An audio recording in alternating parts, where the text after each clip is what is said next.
Hello, hello, welcome back to my channel. We're gonna jump right into this one. It is a little bit more of a Halloween tutorial, but I had to share this one with you because it went perfectly with my angel makeup, and I filmed so many different TikToks that were perfect for this look. So feel free to take this look as is if you're watching this during Halloween season.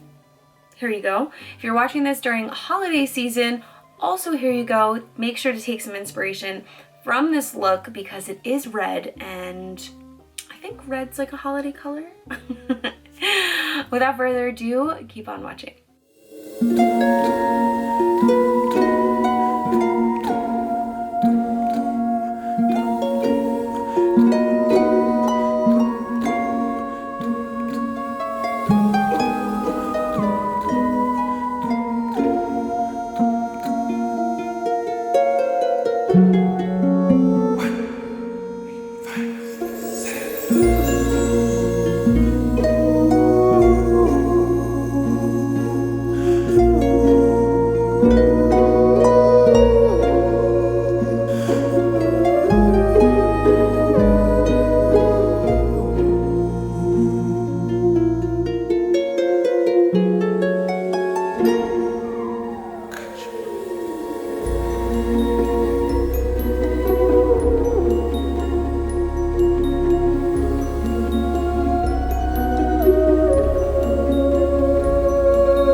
This is the final look. I hope you enjoyed this video, and I hope you enjoyed this look. I don't even know what I'd call it, like a fallen red fallen red, like bloody-ish angel. But I hope you enjoyed it. Thank you guys so much for tuning in and watching.